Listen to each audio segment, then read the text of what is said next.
Hello Virgo, this is going to be your January monthly reading for 2020. I'm just going to pull a few cards here to get a general idea of what might be going on for you in January.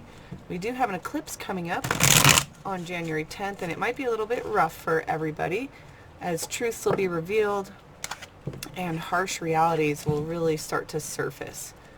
So just keep your love and faith and you'll be able to sustain yourself throughout that time. But let's just get some cards to break down how it's going to go for you.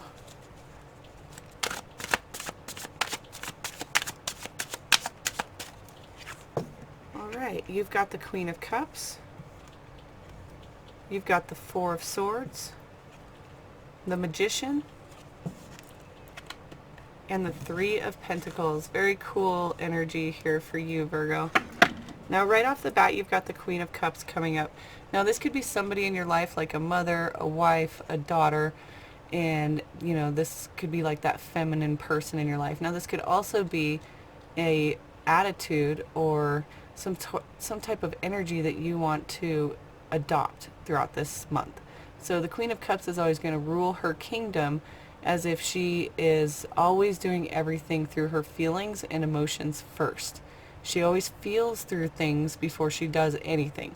And her feelings are always going to guide her. She uses them as kind of like a navigator, as like a Google Maps to determine which way she's going. And that's how she sustains her kingdom. So you may really want to check in with your feelings in January and make sure that you're listening to those feelings and listening to your body's reaction to things, as our emotions are kind of a guide on if we're doing the things we love or if we're engaging or interacting with situations and people that we don't really feel good about and they're not serving our path. So make sure you're definitely checking in with your emotions throughout January.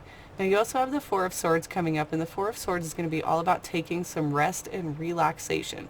So the Four is going to signify a realization within your mind and within some communication that's urging you to take a time out.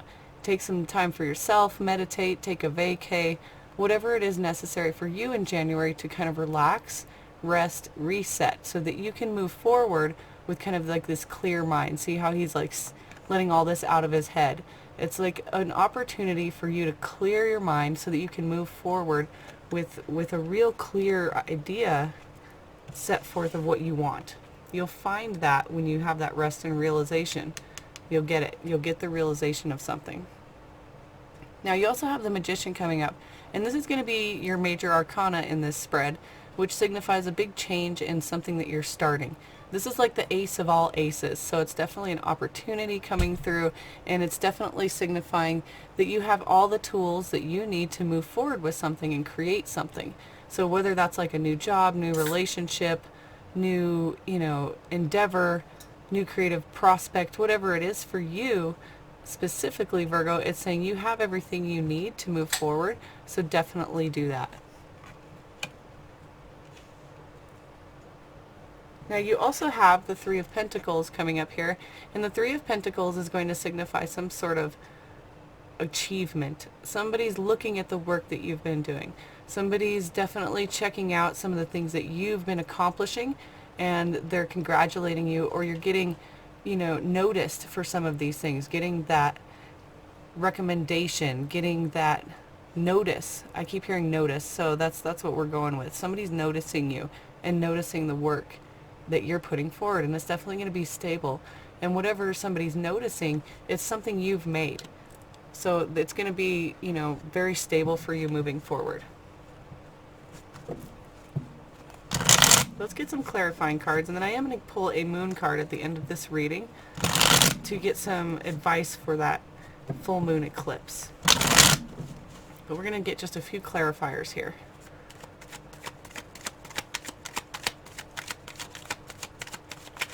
Seems like once you're able to relax and rest, you're going to be able to really start focusing on something new and big that you want in your life. And definitely letting those emotions guide you is going to be key.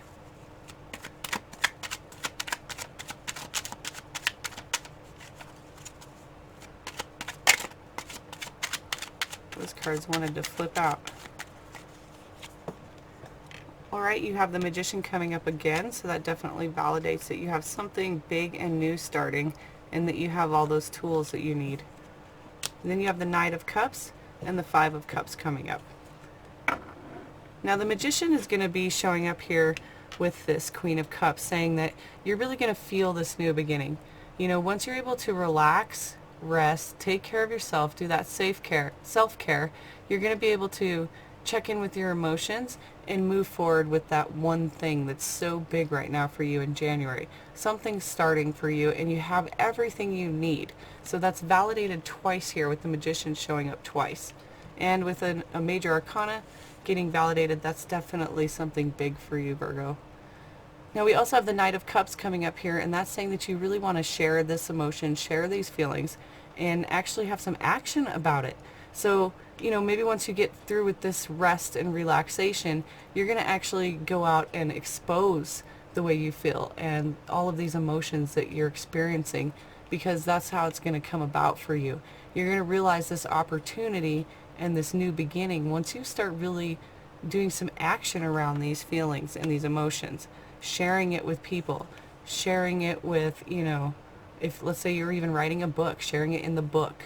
You know, that's how some things are going to come through for you, is spreading the news. Now, there may be some kind of a slowdown for you, and this is occurring whenever we look back at our past and say, wow, I wish I coulda, woulda, shoulda, right? There's like this grief moment and looking back like, oh, I can't believe this fell apart, or, you know, why did this happen this way? And sometimes we can get stuck in that area and not realize that we have opportunities if we would just turn around and change our perception a little bit. So as much as this is important to grieve things that have been lost, there is this, you know, belief around where you're moving on to now.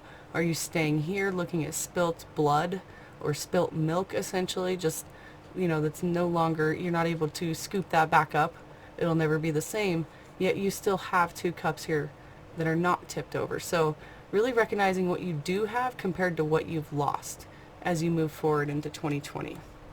Now let's get a moon card and see if we can get some advice for this eclipse time.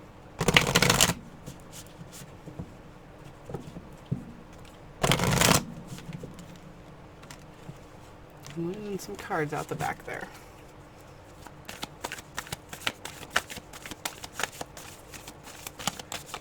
Okay, and definitely make sure you check out your year reading, as I have posted those a few days ago, and you can use that as a reference point throughout the year. You can use it as a forecast. You can check back and see if anything seems different in your perception or resonates in a different way. It'll be kind of cool to see how it plays out for everybody. Alright, and your advice for the lunar eclipse is take time to breathe out. And that's definitely what's happening here with this Four of Swords. It's that rest and relaxation that's really going to be necessary for you during January in order for you to start your year with that clear mind. Okay, you don't want to have any past residue hanging on as you move into 2020. So if you're able to do that self-care and take time to breathe out, you're going to have that clarity as you move forward, and you probably won't experience any of this grief for such a long period of time, as it's showing it could definitely affect some of these things. But you know, I feel like this recognition that you're going to get is going to be what helps you move forward and really recognizing that you have an opportunity right in front of you. So this is your reading for January. I recognize they're pretty short, but I wanted to keep them, you know, within 10 minutes or so. If you want a private reading, definitely check in the description below. I also put some other little key dates for the month of January and some things that will be happening throughout January for the planetary alignments and some other key events. So check it out. If you haven't subscribed yet, please subscribe. It definitely helps me out. If you like the video, hit the like button. If you want to get notified of when I'm posting next, hit the bell button. Thanks again for watching. We'll see you guys in February.